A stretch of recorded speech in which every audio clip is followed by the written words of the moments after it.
ذکر اللہ کے جہاں اتنے فضائل ہیں وہیں لا تعداد فائدے بھی ہیں۔ اللہ کی یاد جب انسان کے لبوں پر قلب میں سرعت کر جاتی ہے، سکون و طمانینت بھی رچ بس جاتی ہے۔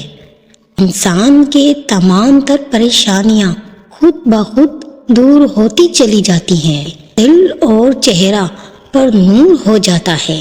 ذکر کا نور دنیا میں بھی ساتھ رہتا ہے اور قبر میں بھی ساتھ رہتا ہے۔ ذکر دلوں کو زندہ کرتا ہے۔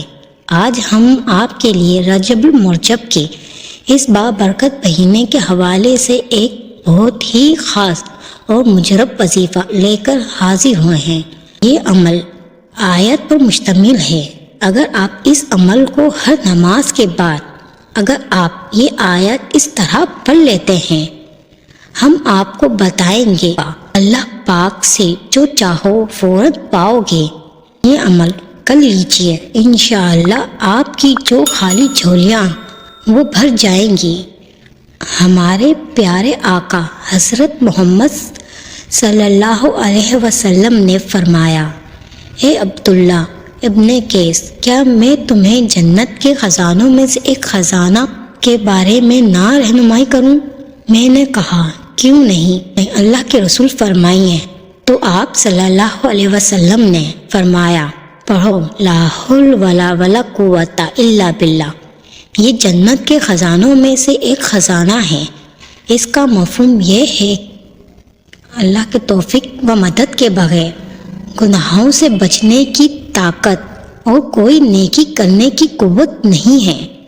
اگر کوئی بندہ لا حول ولا قوت الا باللہ اس کو پڑھتا ہے، اس میں 99 بیماریوں کے لیے شفا ہے۔ اس کا پڑھنا ہمارے لیے بہت زیادہ مجرب ہے۔ روزانہ صبح 10 مرتبہ اول و آخر ایک مرتبہ درود شریف کے ساتھ 10 مرتبہ لا حول ولا قوت الا باللہ پڑھ لیا کریں۔ انشاءاللہ سارا دن کامیابی آپ کے قدموں میں ہوگی، 70 بلاؤں سے حفاظت ہوگی، ہر مشکل سے آپ کو نجات ملے گی۔ آج کا وظیفہ اسی خاص کلمے پر مشتمل ہے۔ آپ نے ماہ رجب اس بابرکت مہینے میں ہر نماز کے بعد آپ نے اسی کلمے کو 101 مرتبہ پڑھنا ہے۔ اس آیت کو آپ نے بسم اللہ کے ساتھ شروع کرنا ہے اور مکمل پڑھنا ہے، اسی تعداد میں جو بتائی ہے، ہر نماز کے بعد پڑھنا ہے۔ وظیفہ کو شروع کرنے سے پہلے ایک مرتبہ درود پاک جو آپ کو آتا ہے پڑھ لیجئے۔ وظیفے کو شروع کرنے سے پہلے 2 رکعت نماز صلاۃ و حاجات پڑھ لیں، آپ کے یہ بہت زیادہ فائدہ مند ہے۔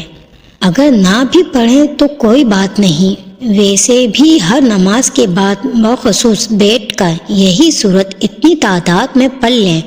اگر یہ عمل کرنے کا روزانہ کا معمول بنا لیتے ہیں تو انشاءاللہ آپ کی جو مرضی ہوگی وہی ہوگا۔